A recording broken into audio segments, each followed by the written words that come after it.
Radio. I'll be there. We are here for you. Good evening. It's Healthy Minds, Better Lives. If you've just joined us, you've missed a fantastic conversation with Catherine Rees, homeopath that Hayley has been dying for us to speak to for ages. And Hayley, I'm just going to press play on this, and then I'm going to get your opinion on catching up. So wait there. Caution. Tonight's program comes with a trigger warning. If you've been impacted by any of the themes that we discuss, please consult our website for more information on how you can receive support. Thank you, me. Hayley, you were just catching up there with Catherine. I think from similar to Tammy, actually, correct me if I'm wrong, just being able to have a frank, open conversation with someone without that pressure of, I need to take a remedy, but just having a nice, broad conversation about homeopathy, what it is, where it's come from. It's been really refreshing, Hayley. Yeah, it is. I think what we said at the start, wasn't it, that having options is so important. When your options are so narrowed, so being able to have that conversation, listen to a conversation that has been so open, that now we understand a little bit more, and maybe Tammy can share about how much more that she understands about it now, and having that intrigue now into, I want to find out a little bit more as well. Because I think we are kind of corralled into thinking that the medical model is the only model, or at least the best model. And as Catherine said, the integrated model for me would be, I think, perfect. Just to share everything that's available with everybody so we can make an informed decision. Yeah, Tammy. Well, for me, homeopathy has never been on my radar. So to have the opportunity to actually talk and explore and delve deeper with Catherine, like I said earlier, is a complete eye-opener. And I'm really grateful it has been brought to the forefront of my mind now. So it is something that I will go off and research. Yeah. And if you're watching us now on social media, you'll notice that we've got a new face in the frame. Before I bring them in, I just want to remind you, if you want to be part of the show, you can call or WhatsApp on 01437 764455. You can just drop us a message on the PWR app. Download that on your smartphone now, or you can email studio@purewestradio.com. That'll come straight through to us here in the studio. And of course, we are back live on social media. We've got Abigail Carpenter with us. Hello. We've got Kyrie with us. And I've noticed that Kyle has also interacted with our video.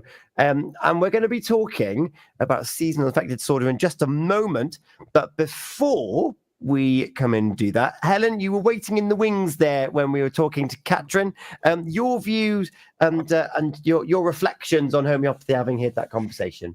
Well, I've always been a massive advocate of homeopathy, and it's something I used to do quite a lot years ago, and I used to try different remedies, and for me, they did have an effect. And hearing how passionate Catherine was, and thank you, Hayley, for that, I thought that, it's something you used to do years ago, and then you stop doing it, and you're like, why have I stopped doing this?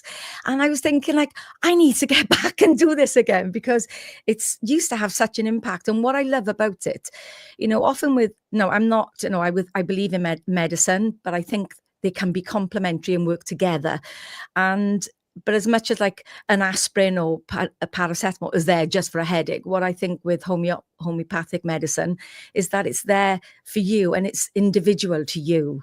It's holistically treating you with everything, and it takes in your past, it takes in so much about you to give you the best remedy that suits all that. So two people could have the same thing, which Catherine said when we went off air, that two different people could have the same symptoms, and we could have different remedies, which I think is fantastic, because it's not just about a Band-Aid, which I think some medication is. It's just, let's put a Band-Aid and the problem is always there. What I think it's so important, I think, to get to the root of a problem emotionally, mentally and physically, Yeah, that holistic approach is something that staggered me in the length of time to get to know the person and be like, right, so if that's there, then that might be there. And I suppose the skill of the homeopath is being, right, well, if that's doing that, then that's doing that. And that's what the remedy comes through. So, Hayley, thank you so much for introducing us to Catherine. And as Tammy's declared already, something a bit more reading for us and to find out a little bit more and do some digging. What we're going to turn our attention to now this evening on Healthy Minds, Better Lives is a topic that's no stranger to us here. It's a bit of an annual calling. I've already mentioned that we're going to be looking at Christmas pressures at least once in December, so that's going to be coming up. But we've got someone else to help unpick and unpack what this could mean. Helen, seasonal affective disorder. Before we go into any details, give us a bit of a broad overview, what it is, and how it might manifest itself. Well, it's known for most people as a type of depression that kind of comes in and goes with a seasonal pattern. So it used to be known as winter depression. And I think it had its name in the 80s by, is it Rosenthal, a guy? I can't remember. But the symptoms are more apparent and more severe in winter. But I was surprised because I learned, I don't know, obviously I'm sure Tammy and Hayley would know this. I was surprised that some people can get it in the summer, that change of season in like spring to summer. And I was quite surprised by that because for me, it's the lack of daylight, it's getting outdoors, which is so important. It's the lack of it that affects me. But obviously, not everyone is going to be the same, are they? So just because you are different. And I did speak to someone a few years ago, and they said that they love the cold, dark nights when they're couched in with the fire on, the TV on. For them, that's their best time. But which I find, it's funny how I found that quite odd. But we're all different, aren't we? Yeah. And I think it is about that. Well, on that point, Tammy, it's you that often brings up a SAD, seasonal affective disorder, and round about the March, April time as we go into that summer. But yeah, it is lesser known, but it's still just as impactful. Yes, it is. It is commonly referred to as reverse seasonal affective disorder, and it's known as that spring depression. It's a variant of SAD, as you said, Helen, from the winter months, and it happens during that transition from winter to spring. And instead of with it being the darker months, it strikes as the days become longer and warmer. So that, disrupted schedules in the summer, financial worries, the heat, body image issues, they all come into play. But again, it used to be just the winter months, but you could actually identify it throughout the year. It staggers me. I'm definitely one for the summer. Hayley, the clocks have changed, the nights are drawing in. Helen's just mentioned their lack of sunshine. However, if I pop my head out the window, the moon is shining like a super trooper at the moment. What is it about this time of year where some people are just thinking, I can't? I think it's for me, this weather has had a difference to how I'm embracing the winter. So for me, not having rain, every day raining, that's had a massive impact. I love the cold. Like tonight, as you said, the moon is out. And I think it's that, isn't it? You go from having longer days, lovely warm days, and then the rain hits. And in the UK in particular, we have some miserable, long winter weather. And that sometimes it feels like there's no end to it. And I think when the weather is a little bit better, and maybe I'm wrong here, but maybe for some, not having the rain has an impact on how bad the SAD is or not, or the symptoms of SAD is or not.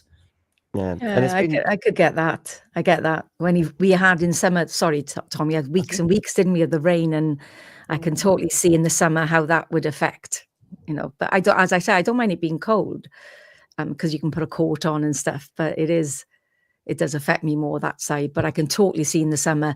And Tammy you said something really interesting about body image, because I didn't link that with somebody who struggles in the spring, but it is about their body, because people tend to show their body more. And if you struggle with that, then that could be a big issue.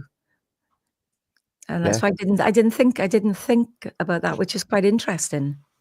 There's a lot, you switch it, you turn it upside down.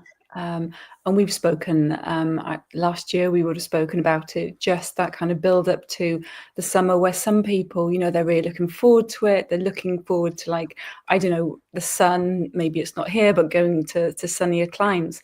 And then all of a sudden we've got the pressures then that we put on ourselves because we're not beach ready, for example. And it's the pressure, we're doing it from ourselves or we're doing it from others. So again, that depression, that anxiety that we might feel, it can happen at different points of the year. But again, it's a great conversation to have. Yeah, and we're entering now into the winter. It's been actually unseasonably warm so far, as much as apparently it's the average. By the time bonfire night comes along, I want to be in my hat, my scarf, my gloves. I've been running around without my coat on. I'm now very warm, and because I'm wearing mine now in the studio.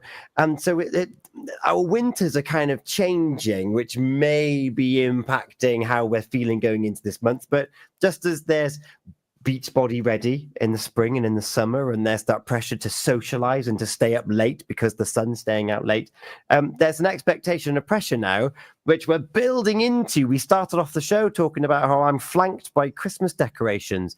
Who's going to have the best one? Who's going to have the best gifts? Oh, by the way, it's dark and miserable, and now it's cold, and then it might get wet, and then you got to do Christmas shopping, and then you got to go see your nan, and then all of a sudden you've got all these things that build up. So, Helen, give us a bit of a flavour as to, because I know that you've done a bit of reading around this about coming into this winter month, and what might some people be feeling as they enter these months? I mean, for me, this is what I wanted to speak about first was how it affects me, and because I struggle with SAD, and I have done since I can remember. So there's something about when the clocks go back, it's almost like I have felt like I don't feel it as much now because I slightly think about it differently, but it was almost like a dark cloud coming over me when the nights drew in, when the clocks went back. And so I know a lot of people can feel that, and so many people there'll be different symptoms, and it's something that, you know, there's a change that you can have when this happens. It could be irritability, feeling low for longer, like persistently low. And what I realized, because years and years ago I used to be a professional singer, I was in bands, and then I used to gig all the time. I'd get home in the winter 4 or 5 in the morning. And if I was gigging the following night, I needed my sleep. So I'd get up about 12, 1 o'clock, and I'd have about, 3 hours of daylight. And then I noticed in them months, I was terrible in the winter. And I was working in Nottingham once. I went into the shop, and this has stayed with me. There was a story in the local paper about a man who couldn't face another winter, and he took his own life. And I can remember relating to the feeling of not being able to face another winter. And I can remember feeling so sad for this man who felt that this was his way out. And for some people, they can feel that bad facing winter, or maybe facing the summer. And that just made me so sad that can have that effect on someone. And years later, I noticed a difference. Now, different things work for different people, don't they? What might work for me may not work for other people. But I noticed one year I did a university course. I was living in Swansea, and I was going to university, so I had to get up early. And some days I walked to uni, walked back, and I noticed that year I didn't feel as bad. And I was like, what's going on? And it was because I was getting more daylight. I was outdoors more. So I recognized there are things that I need to do to make myself feel better. But I think the biggest thing that has helped me is that when I had that dread, that anticipation of winter, that feeling that I can't face another winter, that I was so impacted by that post I saw years ago, I've taken that pressure off myself. Rather than, I try not to have that big impact. I've got to make winter perfect. I've got to do this. I've got to do that. I've got to make sure that I get myself fit. I've got to make sure that I do loads of things. And rather than do that, I've gone stop. Just accept that I prefer summers. I don't like winters as much, and accepting that. And I think sometimes, and I don't know how you guys feel, sometimes when we accept something that, okay, this is something I struggle with, I do think it lessens the burden sometimes.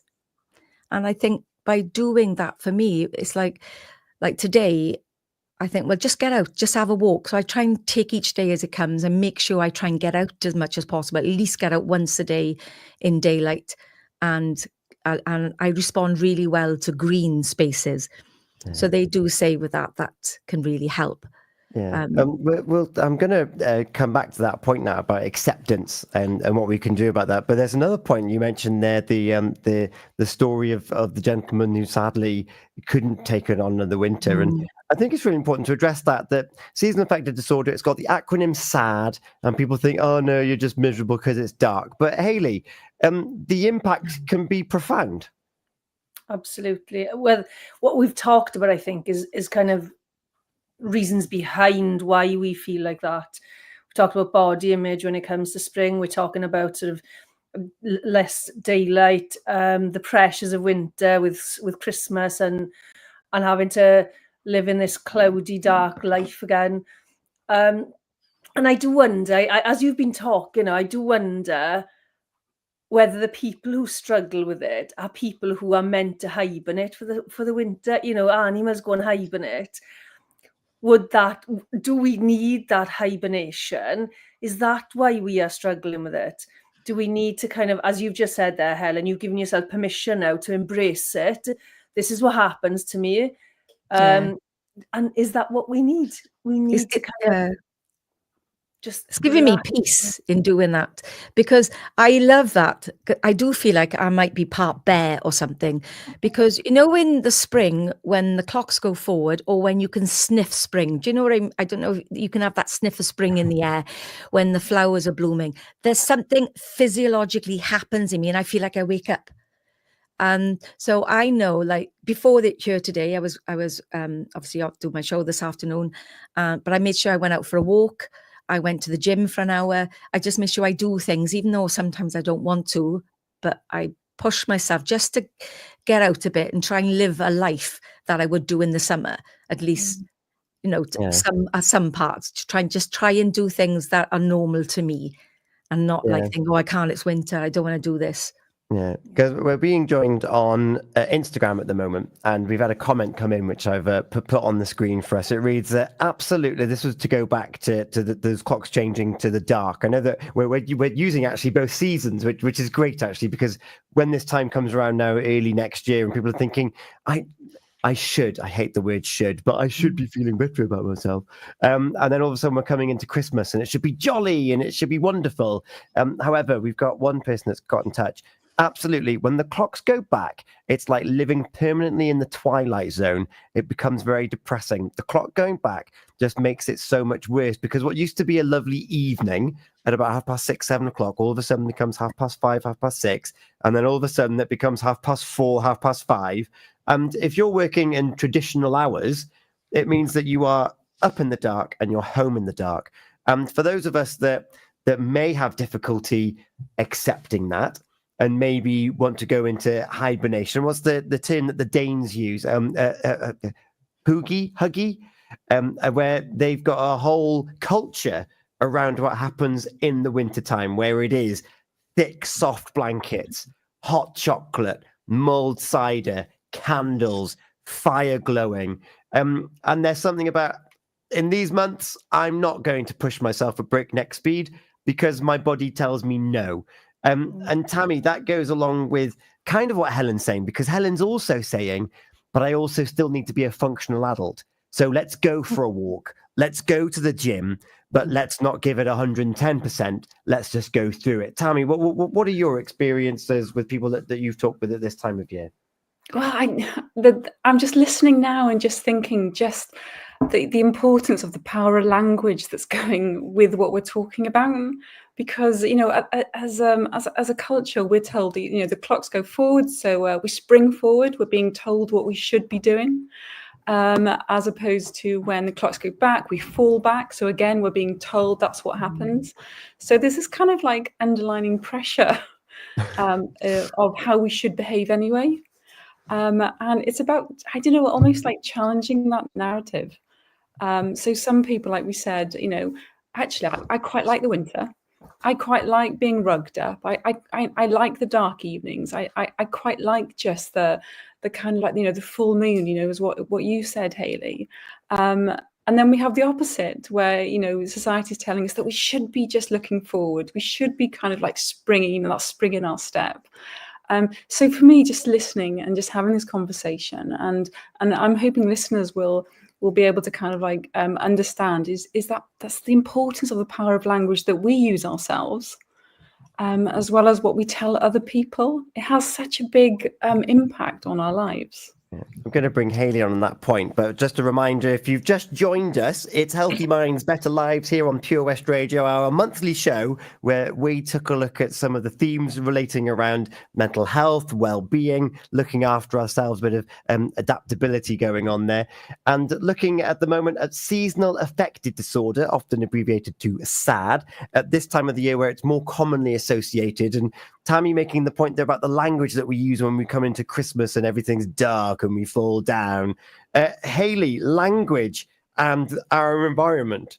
What are your thoughts? Well, it's really bizarrely, I've had a couple of conversations about this week. And two of the things that come up are Mondays. And we're told that we should dread Mondays. And if we don't, we're a little bit strange, because we should.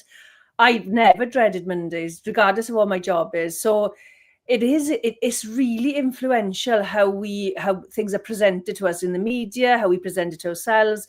And the other one is how negativity is attached to winter and rain. Now, I don't like rain, only because I wash my hair. I don't want my hair getting wet. That's why I don't like rain. I don't mind going out, and once I'm wet, I'm wet. But if I'm going somewhere, I want my hair to be nice. But I do think there's a pressure and a trend to go along with what other people say. Now, I've had a particular summer, was it last year, the year before? People were saying like, oh, we had an awful summer last year. And I was like, I'm sure it was really sunny last year. I'm pretty sure I had a long tan last year. So I don't know what I see and what other people see. And this is about perspective, isn't it? And your perception of things. But we are very heavily influenced by how it's presented to us, you know, what the idea is and how and where it's presented. Social media is such an influencer now. And if you're seeing, let's say, for example, the influence of seeing sad things everywhere, you know, are you feeling sad? And you've seen it on adverts, and how influential is that on our own mental health and our own understanding and our own emotional being? Because if people are telling you should dread Mondays, what are you going to do? Dread Mondays. And I'm not, this isn't about saying that things are all in your mind. That's not what we're saying. But we can certainly be influenced by things that we see, hear, and are told from different avenues, I suppose. Yeah. So you almost take an audit as to, because you might be feeling physiologically under the weather. We talked about hibernating. That's a very natural thing.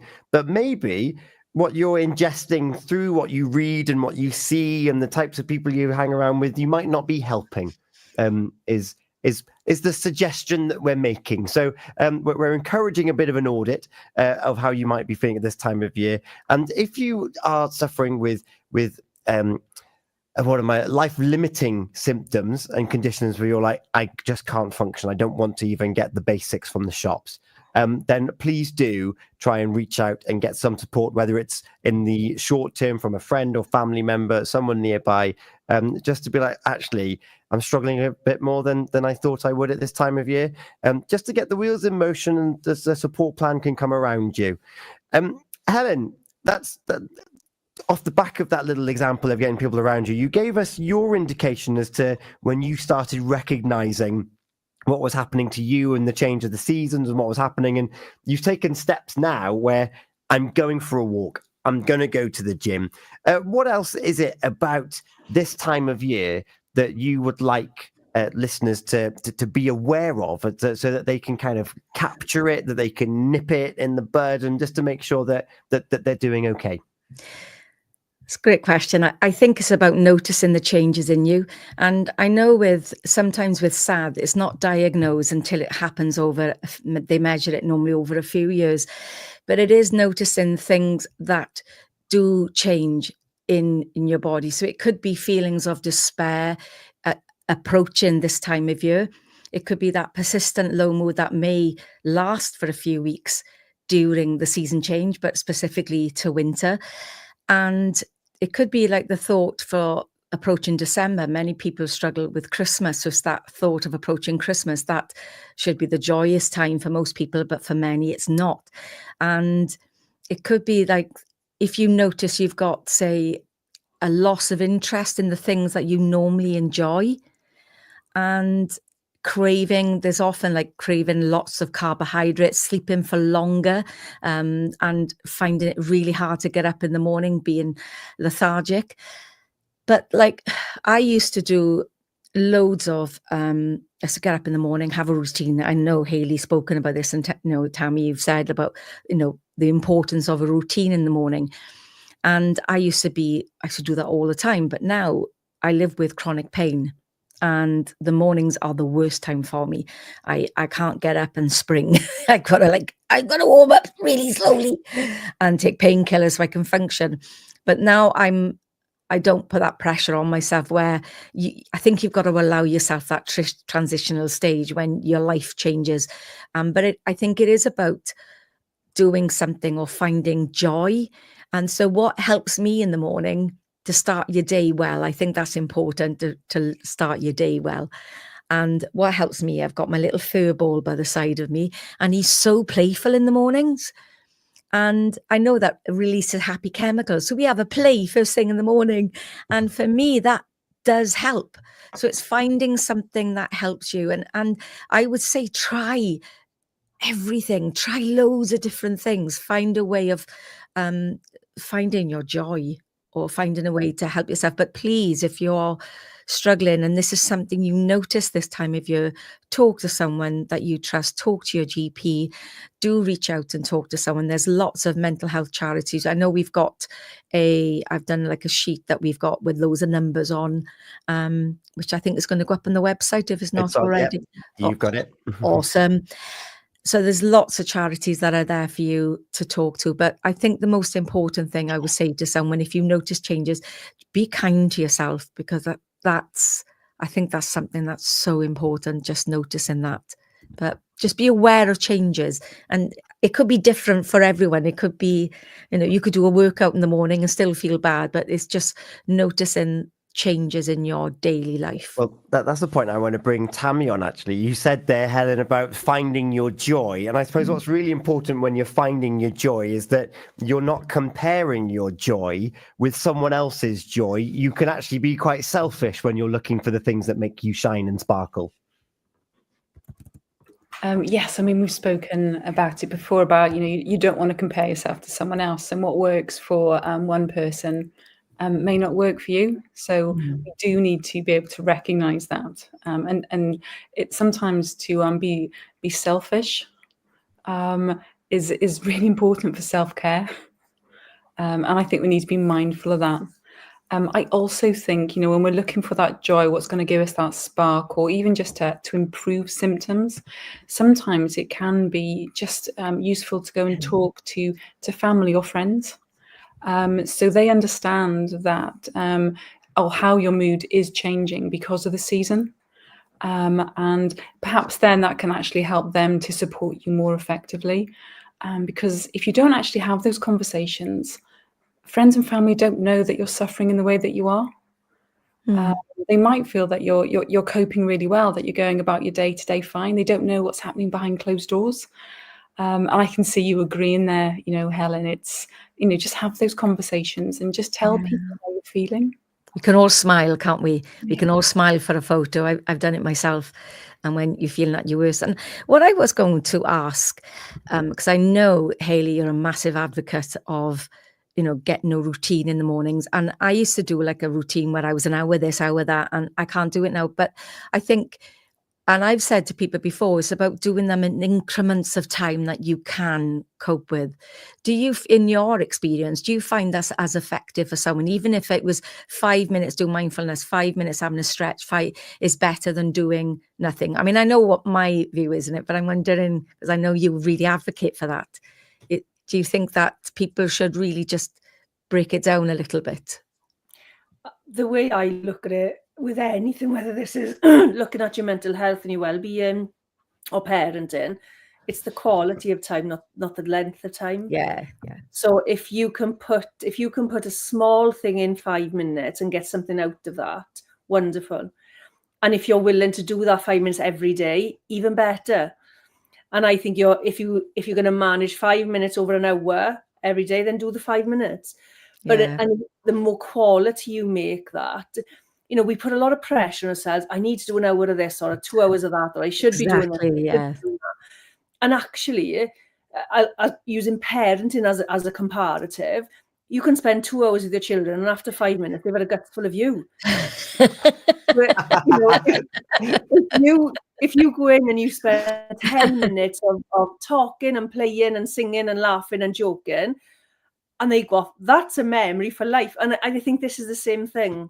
If you can pack 5 minutes with something that's more impactful than something that you dread doing for an hour, you'll get far more out of it. Yeah, I think that, and I've said to people in the past, but I know you're really keen on your like morning routine, isn't it? And I'm going to start a new one for the winter, and just break it down and just do less, because I always think I got to do 20 minutes of that, because I read the 5 a.m. Club by Robin Sharman, and he said to that, and I throw things like that out the window now. I think, no, just do what suits for you. Do what suits you. I think you can get lost a bit with a lot of some people who've got this system that, they buy the book, try the system. And I think sometimes it is about finding your own way and, doing what works for you. And what I try and do, and like Tammy, you mentioned about language. And now I try, like if I've gone out for a walk and it's even been cold, but it's been nice, I try and recognize that. Oh, what a lovely day, what a lovely walk. So, winter's not that bad. This was really nice. So I try and do things like that in the day, and take each day separately. But it is about language, rather than telling myself, oh my God, the winter's here, I hate the winter. It is about, let's just take each day at a time, and what can I do today to make my life better? Because it is something I've always struggled with, Yeah, there's 2 points I want to pick up actually on the conversation we're having. One that you've just mentioned there, which I'm going to come on to. But first of all, there's this language and communication and talking to those around you in a way that might not necessarily be comfortable. But Tammy, just how important is communicating with yourself, communicating with those around you, not necessarily even just at this time of year, but at a time where actually you have to start being, you've got to be honest. It's really important. It's about, if we're not feeling okay, we need to recognize that it's okay not to feel okay. It's about being honest with ourselves as well. Stripping back, the belief systems, what's happening with other people. And again, if you don't tell someone how you're feeling, they won't know. How many times, do you say to someone, how are you? And, the default is, I'm fine. Actually, no, I'm not fine. I think it's something I should say. It's a default with, here in, just in the UK, that's what we say, as opposed to not even a scaling question, but the how question is always a default to a negative or I'm fine. We need to tell people, we need to have those conversations, and we might think it's really awkward and that they won't want to hear. Yeah. And until you actually start that, you don't know. You just think that they might respond in a certain way. And we've got no control over how they will respond, but they might surprise you. And you've just answered kind of what I was going to go on to, and that little point there is, it's okay to be like, how are you feeling today? And it's okay to say, I'm not sure. And because you don't need to have a definitive answer, particularly if you're feeling a bit wobbly. You're not going to necessarily know straight away, well, actually, because the moon's over in the west over there and the temperature's over down here, that now I'm feeling 0.something% of one that I normally would feel. It's okay to be like, actually, I'm feeling a bit off. Oh, why do you think that is then? I don't really know. Oh, well, yeah. Let's explore. And let's actually have a conversation about it. And Tammy, I think that opportunity to explore our emotions is something that's really important. Yeah, absolutely. We can, we go through so many different emotions in a day, and we're all different, and we're all going to react differently. Yeah. The second point that Helen came up, which I want to address before and move on to Hayley's got a point that she wants to bring in, is Helen mentioned about, actually, I'm out, I'm having a walk, and I can feel it. I can feel the chill on my fingers. I can feel that breath as it goes through my nose. I can feel the tops of my ears getting a little bit chilly as that wind comes through. But I can also feel a bit of the dew on the ground and that crunch from the frost. I can see some berries in the hedge. Look at the green of that hedge over there and the cloud that might be above me. And there's a lot to be said about appreciating the moment we're in, and actually using some mindfulness techniques for the here and now and the moments that we find ourselves in. Yeah, absolutely. I think we don't do that enough. I don't know, my voice is going today. We don't stay in the moment enough, do we? We're always worrying about something coming, something gone. And I think if you start to describe what you see around you, it is it's mindfulness at its best.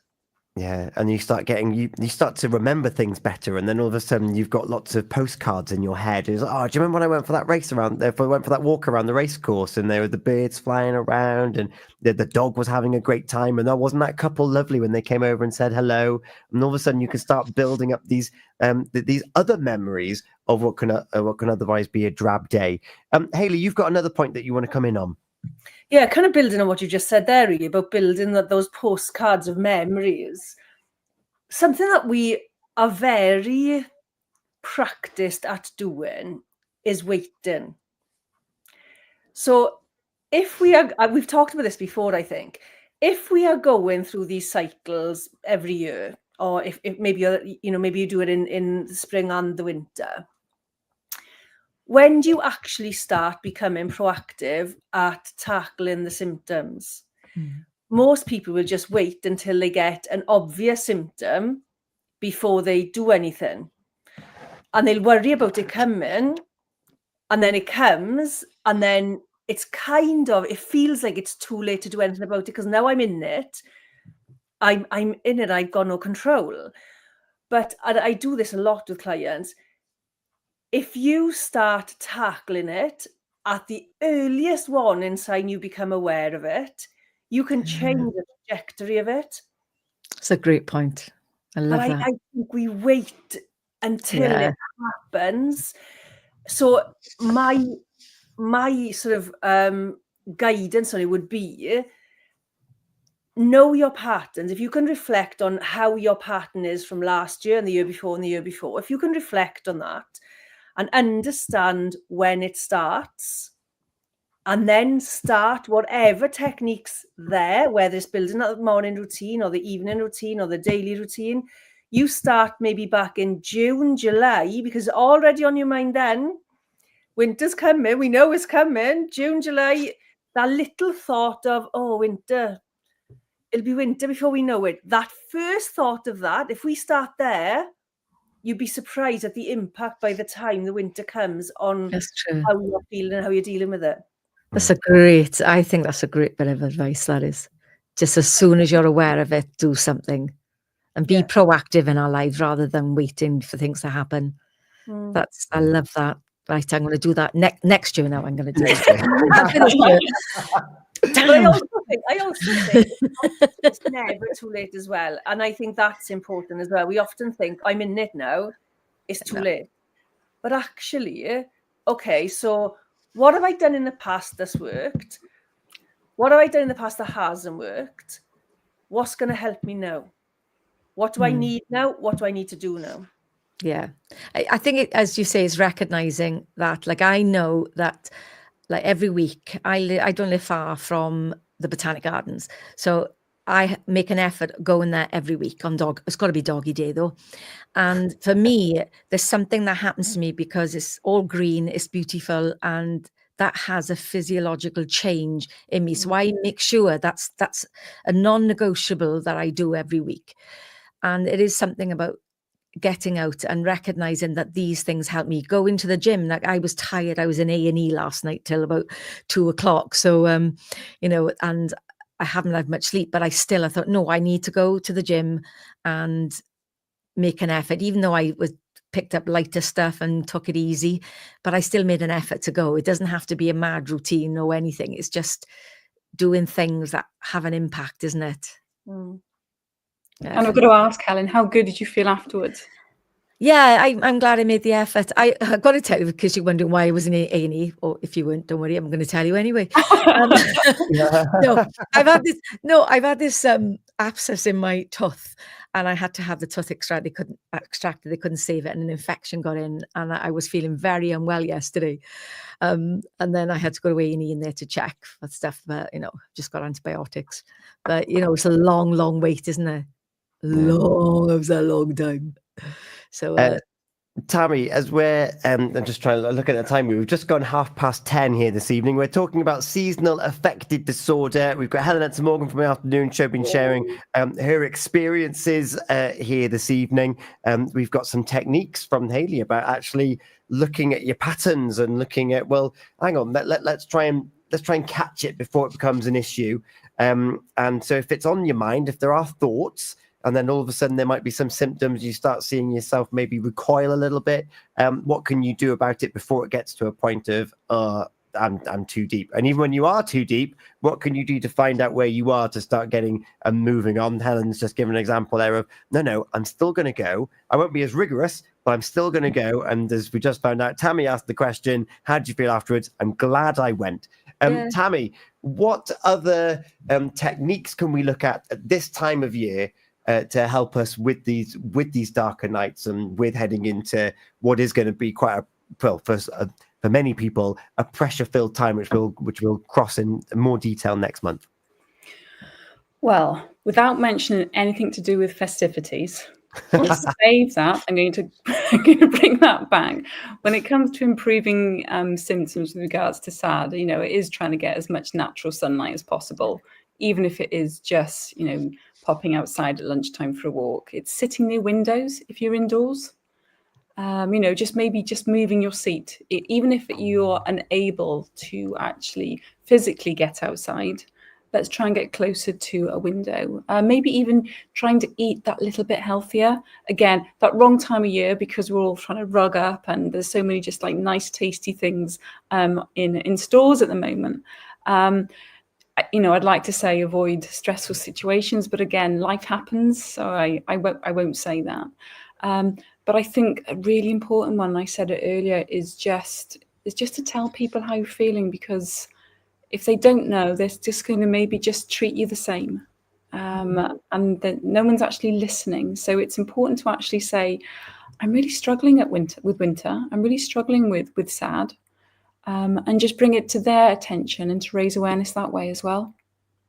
Yeah, if you can get a crew around you who understand, you're not necessarily asking, but just a basic understanding is, Yes. look, I might not be the same as I was because of this time of year. It's not against you. It's just who I am. Yeah. And if I tell you this, if I verbalize it, it's out in the open, then at least we all know what the lay of the land is. Yeah. And we'll take it from there. And or however that manifests itself. Antonio Anthony, he was giving us some love earlier on over on YouTube, and we also had Clary Peace saying, "I love autumn, very romantic." And they've also gone on to say the Christmas word, Tammy, that they are talking festivities. They love the winter, they love the Christmas, they love it when it's dark nights, just romantic, it's cozy. But that's not the reality for some people who might be our friends, neighbors, family members. And hopefully through this conversation, we've been able to highlight that even radio presenters need a bit of a pick-me-up, and they need that understanding, and they need that bit of a nudge to still do some of the things that they do at this time of year, and to have that acknowledgement that, you know what, sometimes it's just hard waking up in the dark. I have a sunrise lamp. That's my hidden gem. It incrementally gets brighter throughout the morning before the alarm goes off, so I'm not waking up in a dark room or a too bright a room. It just gets lighter as I get up, and I find that's super helpful, particularly with the time that my alarm goes off in the morning for the breakfast show with O.C. Davis and Gina Jones.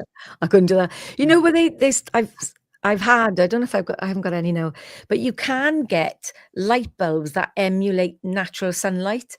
And they say if you can put them in, and then, keep your draw your curtains, you do, because it's dark, isn't it? But try and keep that lamp on until you would normally have kept it on, like the light in the summer, or maybe a few hours later, so you've got that natural sunlight. And then when you're closer to going to bed, maybe dim it down then. I know you can get the lamps that you can put on. I've got a lamp somewhere. But definitely what Tammy said, it does make a difference what you eat, but it's trying different things, isn't it? And being proactive and doing something. And for me, I think taking each day think, what can I do today that's going to be good for me? And I try and do that rather than looking at the whole months. Just be in the day and just think, right, today I'm going to do this. This is going to help me. You've got to keep doing it, though. You can't just rely on. It's like an athlete. They're super fit, but if they stop training, they wouldn't be as good. It's not something you can do one winter and then I'm going to forget about it now. I think it's something for me that I have to keep doing every winter to make sure that the winters are. Yeah. Be in the day is a great phrase. Really enjoyed that. Apologies, Claire, I mispronounced your name over on YouTube, but thank you for joining us and getting into, well, I wonder if you've got your decorations up already. We'll be talking about Christmas next month. Helen, thank you so much for joining us. Oh, pleasure. Thank you for having me. It's lovely to see you again, Tammy and Hayley. I mean, I see Tom anyway, but it's so nice to see you both. It's lovely to see you. Nice to see you too, Tom. Thank you. Yeah, of course. So we've been talking season affected disorder. If you just joined us, we've also had Catherine Rees. She was on the show talking about homeopathy a little bit earlier on. You can listen back to this whole show on the catch up at purewestradio.com/catch up after we finish airing at 11 o'clock. But we've also put them all up on we're streaming them on our social media platform, so you'll find them there. And that's good. And what we're going to look at, Tammy, you brought this to our group, the fact that it is Movember. Yes, and just Movember, it looks at mental health through a male lens. Focusing on prevention, early intervention, and health, but also it's just about shining a light on male carers and their mental health. Like from juggling responsibilities to the isolation they often face. Male carers across the UK encounter tough challenges that impact on their mental health. Yeah, we're going to take a moment and then we're going to come back, and myself, Tammy, Hayley, we're going to take a look at some of these themes that some of the men who are growing very attractive, very voluptuous, very hairy, very long moustaches are hoping to get out of the month of November. So don't go anywhere. If you've missed anything of talking about season affected disorder, and if you are impacted in a way that your daily life is being impacted, then please do communicate, talk to someone, and try and explore the reasons why and what can be done for you. We're going to take a moment. We'll be back. Helen, thank you so much for joining us this evening. I want you to grow your Movember. You're going to do that, Tom? I've got some pictures of when I've done it in the past, where I've been able to put different shapes in it, and I've had jagged lines. You should do it. I've done it. Let's have a look. Tammy, do you want to, what is that in the next bit or in this? Oh, yeah, sorry, yes. And also, we're going to touch on resilience. I'd forgotten about that. Oh, in that case, we'll save it for next month if need be, because that's what this show is all about. So don't go anywhere. We're definitely going to touch on a little bit of mental health, and also on the breakfast show on Monday, we've got some people who you might be interested in if you are a male, well, usually, that might look for a bit of support, an alternative form of support, because it's very tactile. It's using tools. And it's a typical, stereotypical, archetypal male thing, but you get to talk. And that's what's really important. Don't go anywhere. We're going to talk about it more after this on Healthy Minds, Better Lives.